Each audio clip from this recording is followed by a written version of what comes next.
Welcome. Settle into a soft place. Let your shoulders fall, your hands rest, and your breath find an easy rhythm.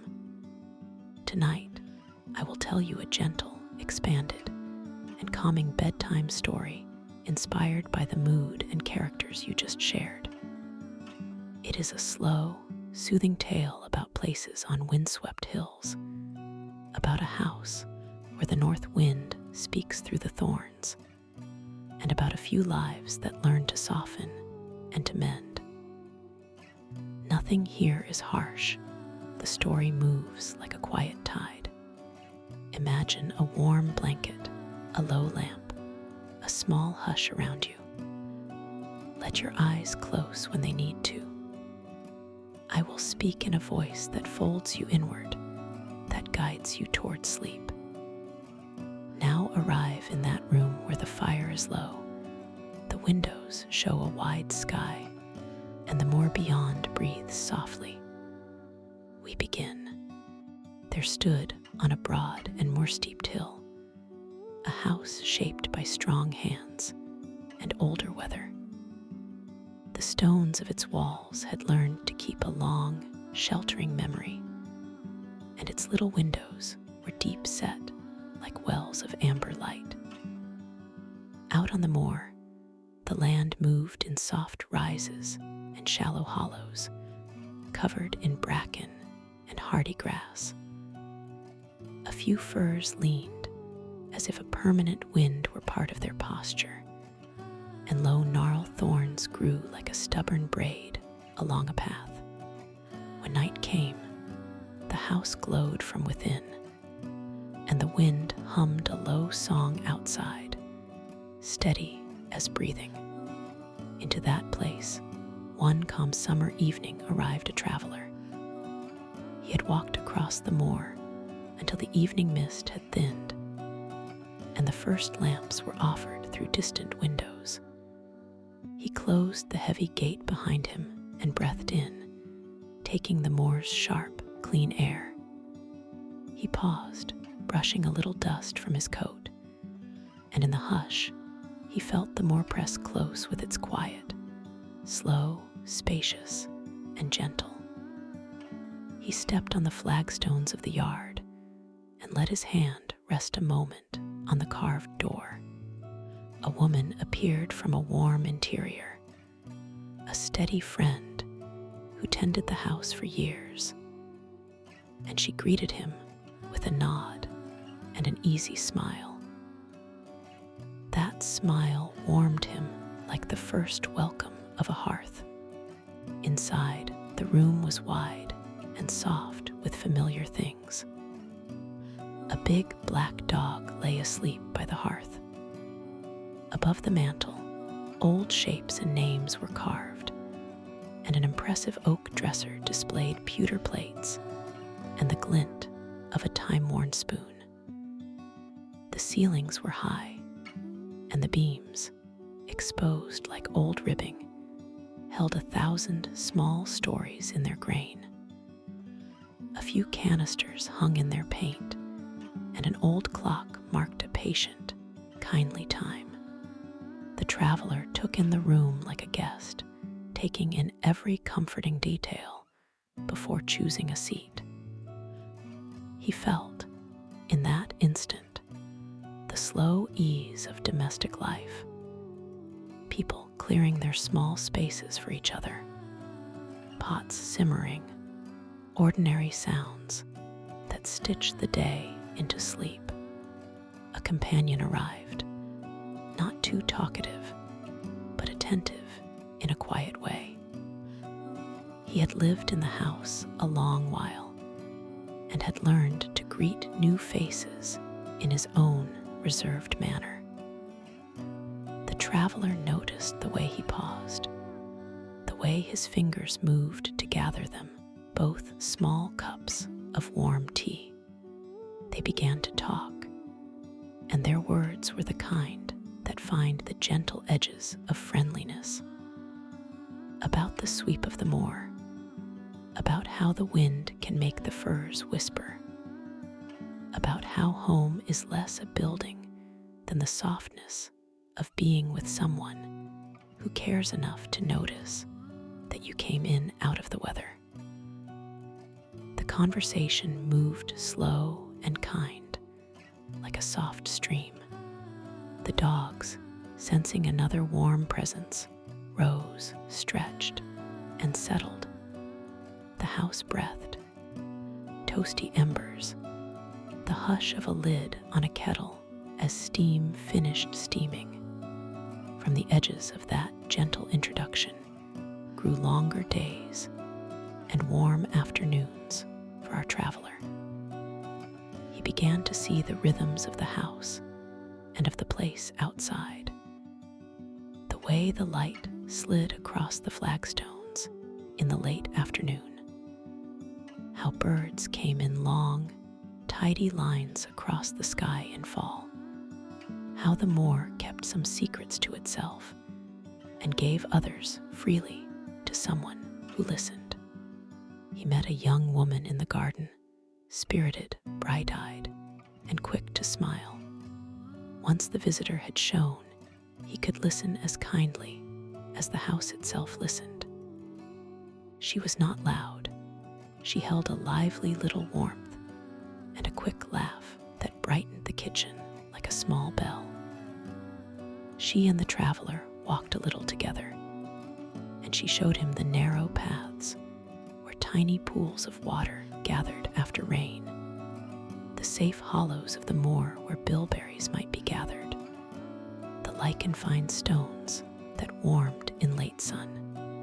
He learned how ordinary kindnesses, a dry coat hung by the fire, a cup of hot broth, a small hand reached to steady a loose flag, make a person feel safe enough to sleep. The house, too, had its hushes and its small difficulties. Sometimes there were people in it who kept more to themselves, who had their ways of being reserved. They might leave the door a little more closed, or keep a pocket tucked and a silence at their shoulders. Yet under this firm roof, small mercies multiplied. A cake placed at the table's end, a chair pulled closer, a window opened for a bright morning. Those small gestures are the real architecture of home. On clear nights, they sat together near the fire and read short stories or lines of quiet poetry that tasted of the earth. Sentences that smelled of rain, that reminded them of shore winds and the green hush of summer loam. Sometimes the traveler would read. Sometimes the young woman sang a soft verse she'd learned as a child, and the old dog's ears flicked as if to save the melody. As the season turned, the moor changed its cloth. Summer's linen softened into a russet, then a deeper shade. The days drew in, and the wind took on a sharper voice. They lit slower fires, and the house gathered more to itself. Even the walls seemed to relax into closeness. The traveler would take a last walk at dusk and watch the sky go down into a comfortable darkness. He would come back to the lamplight and the low voices, and to being known by the small things, the patter of footsteps that triangulate a room into place. Those steps ease a tired mind like a soft band around the heart. One autumn night, a special hush gathered. The traveler came in with a small candle, and the old friend nodded for him to sit. The young woman was waiting on the hearth. She had a letter in her hand, and when she opened it gently, there was a slight breath, a quick step of the heart, the kind that says, "Hush, listen." The letter was a safe thing. It said they had guests due among the hills, friends renewed after long travels. the house's faces brightened. They made tea and set a lantern in the window that glowed like a kindly star. That small lantern said, in the most ordinary way, "You are welcome," to anybody who might be needing an entrance in the dark. The next morning, a day mown with gentle cloud and easy sun, they met two neighbors at the gate.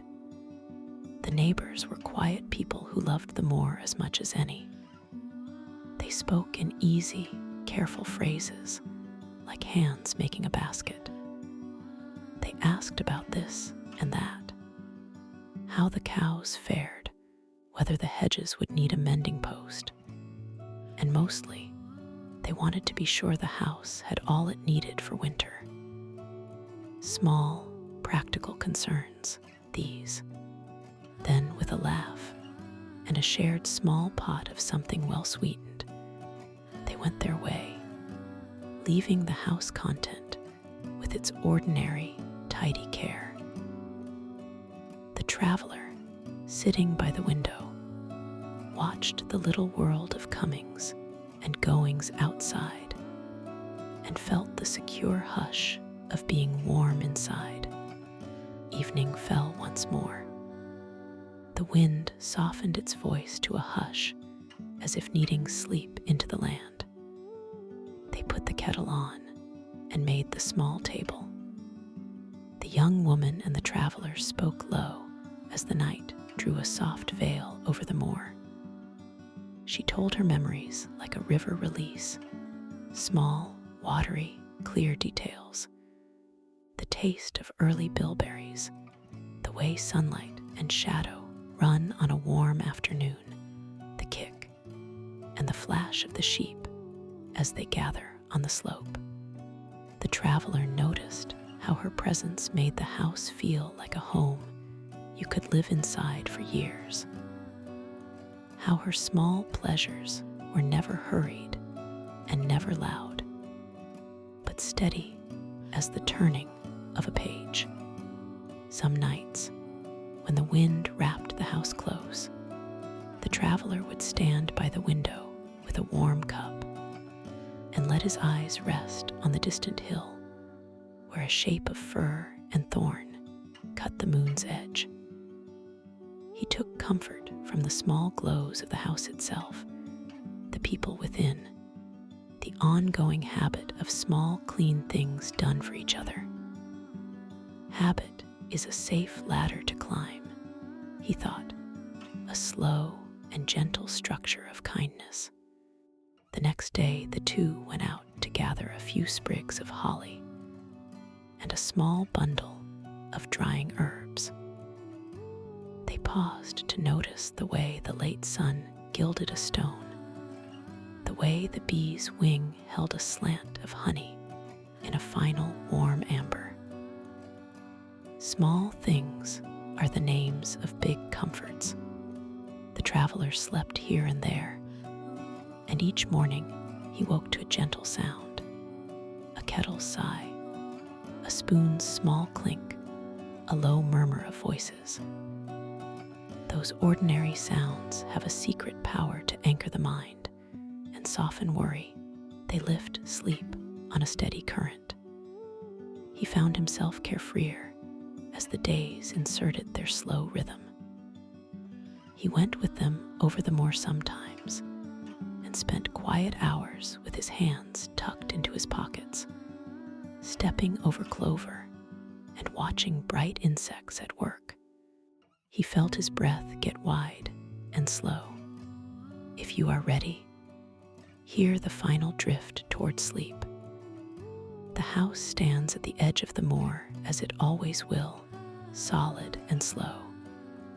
A shelter with its small light like a promise that tonight, like every night, somebody will have a warm cup and a listening ear.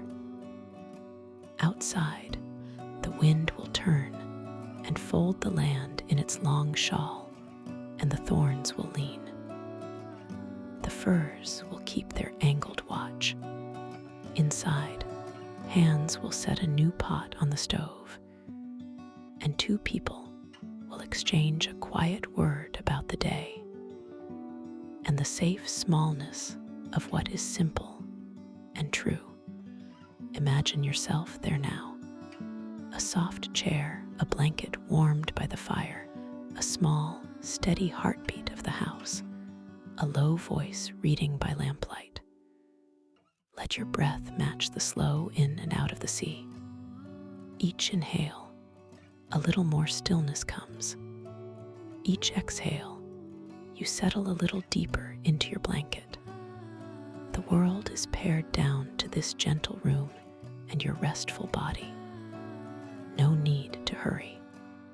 Let the day's work go. You are held.